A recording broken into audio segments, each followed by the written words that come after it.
Everything has a fandom. Everything. It might not seem that way at first, if your only wish is to skim the surface of popular culture. Then you'll find the tentpoles of human interest quite easily. Music, movies, sports, literature, etc. Fans of these topics create their own works to showcase both their creative talents and their reverence for the source material. But what do we make of a fan work that has its own independent fan base? Enter the insanity, which is creepypastas. Internet campfire tales that dominated online storytelling in the early to mid-2010s to this very day. One of the most popular, and arguably the one with the biggest fan base, was Sonic.exe. This story about a cursed Sonic the Hedgehog game tickled the imagination of budding developers and artists, ushering in a cavalcade of knockoffs and fan-made sequels. I first read and played it when I was young, probably too young in all honesty, and even back then, it didn't scare me. Now, I'm not trying to sound like a badass, because I'll happily admit that I'm too much of a wimp to play actual horror games. But I didn't play it in its offshoots because they scared me. I played them because they made me laugh. I loved the terrible recolored sprites and grainy jumpscare PNGs in the same way I loved watching those MLG Shrek meme videos in middle school. All this is to say that I somewhat regrettably spend time playing games I know are going to suck. That brings me to Shadow.exe. Sometimes my online friends and I exchange crappy or funny horror games we find on the web.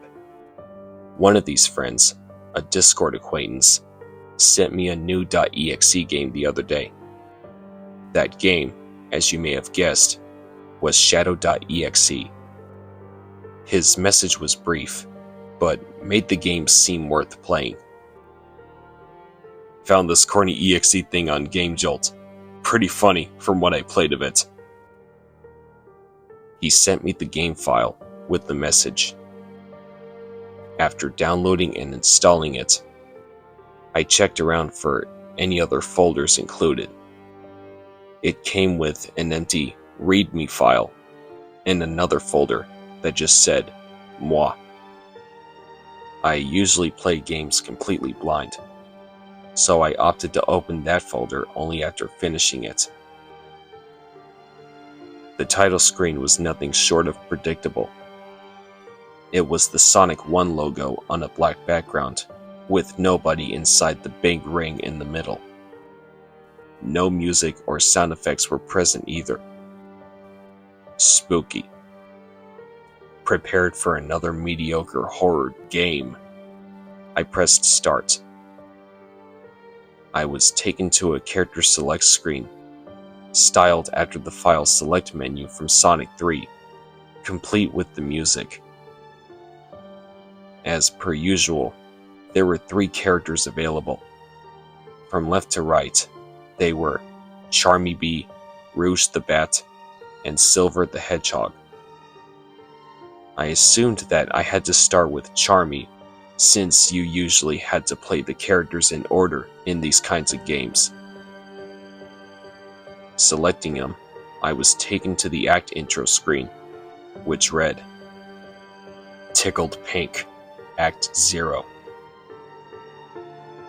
Charmy's stage began on a bed of dry, yellowed grass and dead trees. Above him was a bright blue sky, dotted with drifting clouds, and small lines representing wind. There was no music, just the sound of a gentle breeze teasing the delicate tree branches. The graphics were decent for what they were, although they were probably stolen from somewhere else. Experimenting with the controls, I found that he was only able to move left and right, and perform a short hop a few inches off the ground. I thought he would be able to fly, given that's kind of his thing, but no. As expected, this was a game in only the most technical way.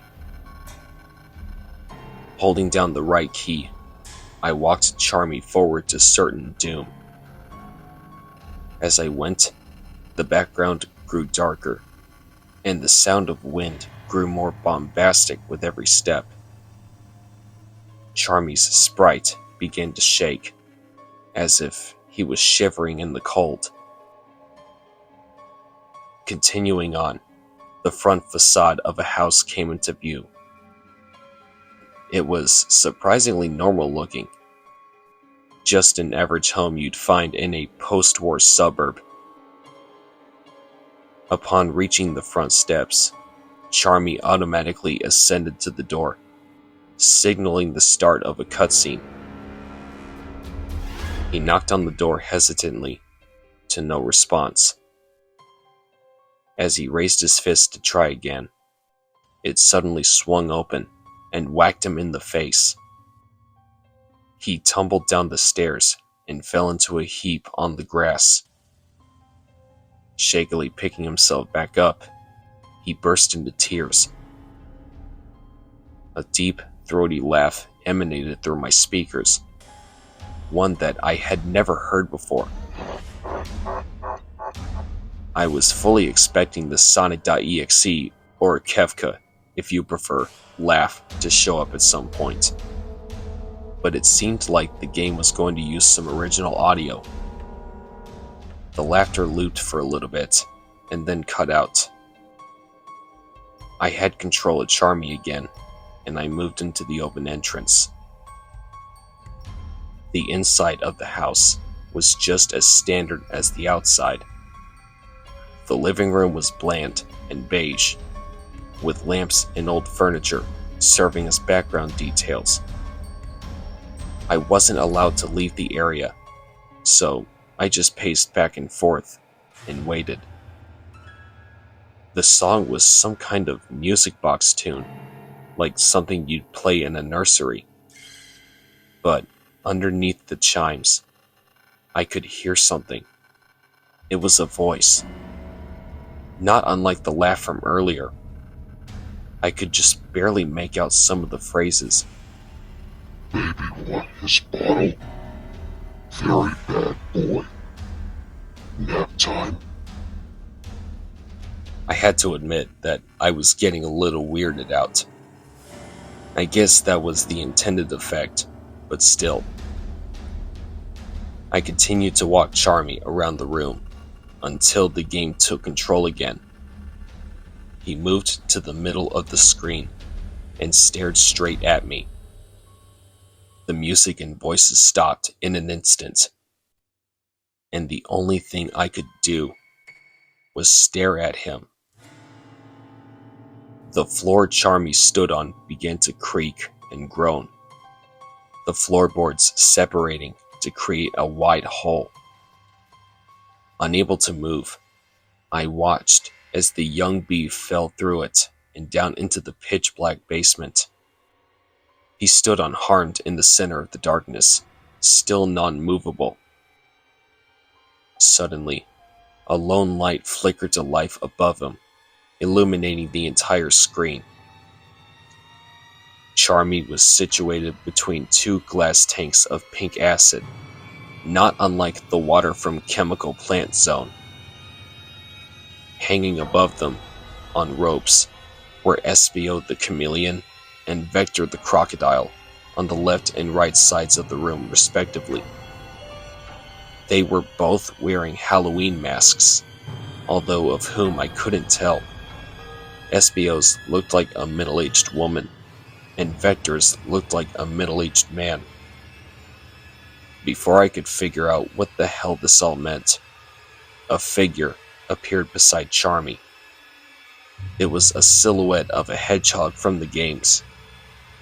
To say it appeared beside Charmy wouldn't be entirely accurate, because it looked more like it was projected on the wall behind him.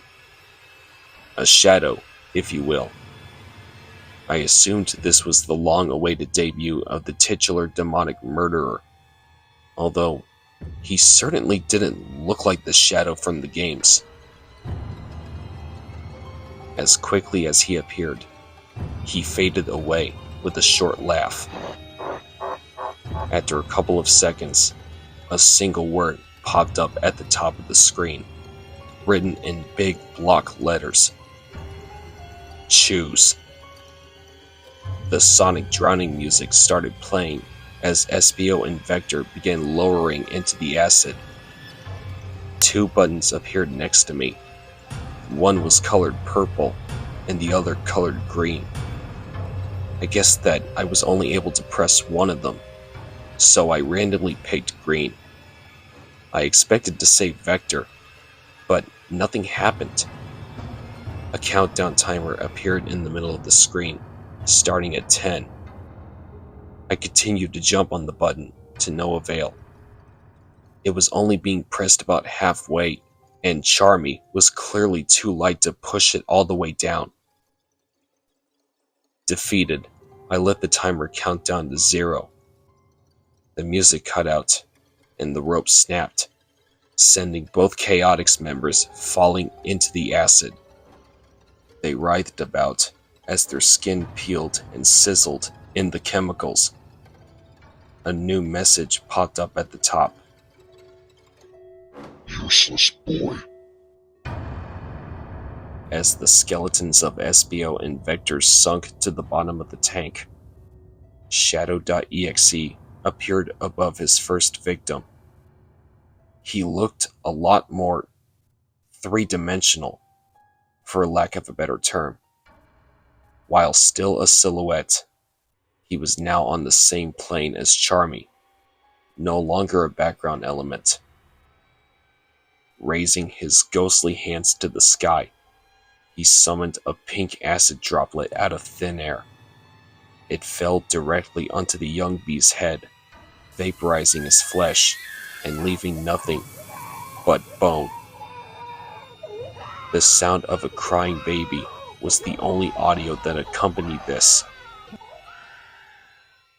After cutting to black, the game brought me back to the character select screen. Just like in the original Creepypasta, the file now featured an image of the deceased victim. It didn't look anything like Charmy though. It was a low-quality picture of a baby with a pacifier in its mouth, tinted pink. It was cast in shadow, making its expression difficult to read. The background was made black, and the music sounded like someone running up and down a flight of stairs. I had to admit that this was certainly an interesting EXE game, if a little bit odd. Predictably, Rouge was the next character unlocked. I selected her, taking me to the next level. This time, the stage intro card read, Insecurity, Act 1. Rouge started in a dimly lit hall of mirrors. Again, the sprites were well made, although probably not original. The soundtrack here was a single note played over and over again, gradually increasing in speed. As I moved forward, I could see Rouge's reflection in the mirrors shift as she passed each one. She went from short to tall, thin to fat, beautiful to ugly. She was visibly upset as she passed each mirror, eventually just closing her eyes to spare herself the sight.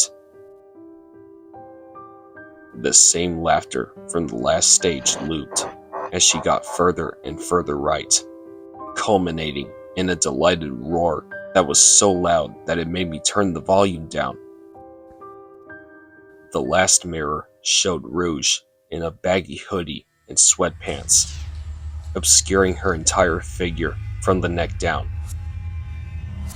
She opened her eyes, lowered her head, and moved to the next screen. The next area appeared to be some kind of nightclub, complete with a thumping EDM track. Weird choice, but okay. It was a bit hard to discern what was going on in the background because a bevy of smoke machines and strobe lights obscured all the detail. Rouge moved much more sluggishly, like she was fighting against the controls. All I could do was hold forward and wait. Eventually, and I do mean eventually, she got to the other side of the screen. At first, nothing happened. I was about to turn around and go back, when, out of the blue, a gloved hand reached out from the right side of the screen and jabbed some kind of needle into Rouge's arm. She staggered back and fell to the floor, sputtering and coughing violently. The music became an ear-piercing wail that oscillated in pitch. The background began to flicker rapidly, slowly fading back to the mirror room. With one last heave, she spewed some dark yellow bile onto the floor. The screen briefly cut to black before flickering to life again, this time with a change. The letters W-H-O-R-E were written in red on each of the 5 mirrors in the background. The game kicked me back to the character select screen, with a lock icon appearing in place of Rouge's file. Just like Charmy, the screen above the save file was now filled with a post-mortem image of her face. At least, I think that's what it was. Honestly, it looked more like a Halloween mask, her visage shrouded in shadow. The only discernible details were the bridge of her nose and her left eye. The background was still black, but this time there was pure silence in the audio department.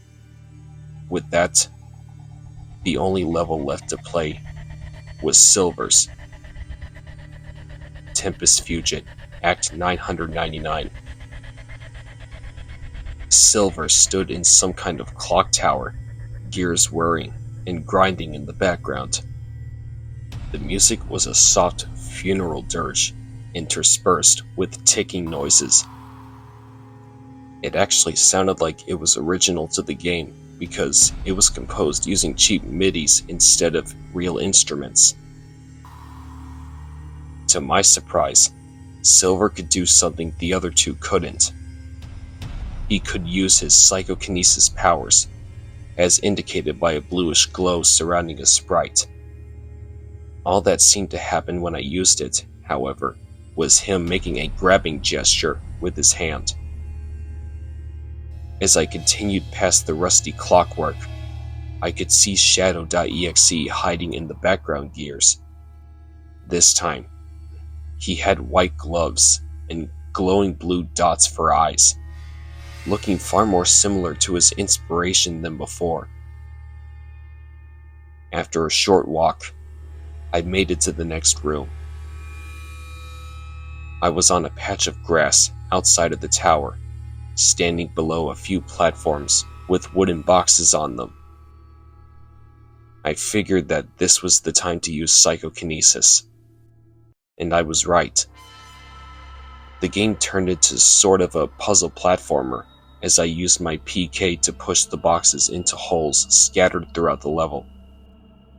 Each was marked with numbers 1 to 5, and I had to match the right box to the right numbered hole, denoted by gray blocks with the corresponding digits.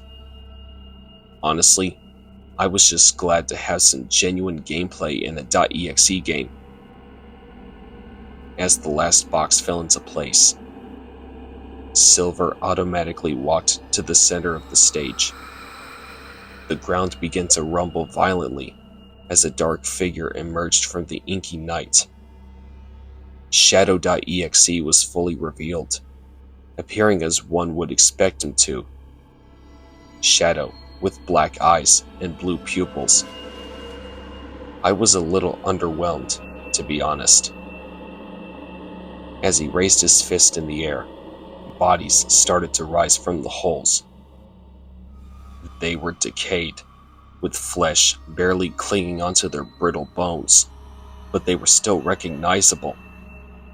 Espio, Vector, Charmy, and Rouge were lifted like marionettes and dropped onto solid ground with a sickening thud. I realized that the things I pushed around weren't boxes. They were coffins. The victims rose to their feet, puppeteered by Shadow. I could finally move again, and moved Silver forward as fast as I could. The others gave slow but persistent chase as I passed the gray blocks, tombstones, I presumed, from earlier, which now read things like R.A.P. Rose and R.A.P. Charlie. I wasn't able to catch what the others said in the heat of the moment. Finally, I arrived at the rightmost grave, the only one that had not yet been disturbed. The headstone said nothing. The music faded out as Silver knelt next to the hole, panting heavily. While it seemed like a safe spot, I noticed something concerning about Silver's sprite. As the seconds passed by, dark rings started to form around his eyes. His skin got saggier, his features became slimmer and more gaunt, and his breathing slowed significantly. He was aging before my eyes, with some impressively done sprite work to sell the effect. As he wasted to nothing but skin and bone, the classic "time over" message appeared, jingle included. Shadow popped up behind him, wearing a sinister grin. Silver turned to face him and, scared out of his wits, backed up to get away. Unfortunately for him, that meant falling backward into the open grave. He landed with a disgusting squelch, and a new epitaph was etched onto the tombstone. R.I.P. Stephen. Who the hell is Stephen? With a burst of static, I was sent back to the character select. Silver had no new photo, just a question mark in its place. Lazy. Another bit of static, and the screen went black. I knew the formula all too well, though. There had to be a final jump scare. There just had to be. Sure enough, two icy blue eyes peered out from the darkness. Red text appeared at the bottom of the screen. Know what happens when you don't feed your hedgehog? The full image of Shadow emerged, looking similar to the classic I Am God picture. Wide grin, soulless eyes, realistic rendering, the works. More text appeared. First, he starves. Then, he dies. And finally... Suddenly, his eyes started bulging and pulsating rapidly. he rots. Both pupils exploded into a mess of maggots and green pus. Shadow's eyes were completely filled with grotesque-looking worms that crawled in and out of his sockets. Some were even caught in his teeth. The sight was grossing me the hell out more than scaring me. So I tried hitting the escape key. That only brought up a notepad message that said, You don't want me to rot, do you, Stephen? The worms had almost covered the whole screen when the game finally turned itself off. While it was certainly a notch above the other games of its type, it still wouldn't disturb me that much if it wasn't for the ending. Still, something about the game felt very targeted. Who was Stephen? An in-joke maybe? It was weird that the programmer didn't decide to do the thing where the player's computer username is put in the game for that extra scare factor. I guessed this was made for Steven specifically. I was about to shut off the computer when a new notepad window opened up in the bottom left corner of the screen. It said this: "To my favorite loose end." I should note that before beginning, that it is not joy or passion that possessed me to write this. It was submission to the insatiable itch of hatred. Whatever becomes of this text is of no importance to me. Toss it, trash it, lock it away, and swallow the key. It truly has no bearing on my conscience. That being said, it brings me nothing but glee to talk to you again. I know you miss Charlie, Rose, and all the others terribly. We haven't seen each other since you were but a small boy. I had to hide away for a long time, so you and that hair lot of a sister managed to evade me for years. I caught up with her last year. You heard, didn't you, that there was no foul play? I want you to know, it was me. You were always my favorite, though. I still remember that little Sonic shirt you wore when we played those games together. That's why I made this. A showcase of your past, present, and future. I follow, silent but ever present. A shadow. As of writing this, I have yet to find you, but I'm sure we'll meet again soon. Once you've played this, I'll know everything. Love, hate, Uncle Teddy. I had this sinking, visceral fear that I had discovered something terrible. I looked up stories involving the murder or disappearance of people named Charlie, Rose, or Steven, and got a few articles as a result. Back in 2005, a married couple, Vincent and Eleanor Hansen, went missing from their home, along with their 1-year-old son, Charlie. The lead suspect was a family friend, Theodore Smith. He too disappeared, and the case was never solved. The Hansens' other kids, 10-year-old Rose and 8-year-old Steven, were at school the day their parents disappeared. I vaguely remember hearing about this case in a true crime context years back, but I don't tend to engage with that kind of stuff often. Now that I had a surname, I was able to look up what happened to Rose. Nearly 20 years after the first incident, she was found dead from a heroin overdose. She was living on the streets as a prostitute and was not immediately able to be identified. What happened in 2005 was simply a footnote in the few articles about her death. As mentioned in the notes, no foul play was suspected. Bullshit, as I had discovered. Before reporting the game to the cops, I ventured into the one folder I hadn't seen yet. Moi. It was just one picture depicting a deranged-looking man smiling at the camera. It wasn't hard to guess who that was. When I turned on my phone and prepared to call the authorities, I noticed that I had received a new Discord message. In all of the drama, I had forgotten who gave me the game in the first place. The conversation went as follows. I'm Freezeburn. Sorry, I think I sent you the wrong file. I was talking about a different Shadow.exe. Don't play the one I gave you. He included a link to a Game Jolt page featuring a different Shadow.exe. Too late. Where the hell did you find this? I found it on the internet. I can't remember where. Really? Because I can't find it anywhere on Google. It seems like it was made for a single person. Does the name Steven ring a bell? There was a long pause in the chat after this. It's okay, Kevin. We can talk about this in person. I don't live too far. Kevin, My name. How the fuck did he know my name? Did he have my exact location too? The only way he could know is if... Oh God!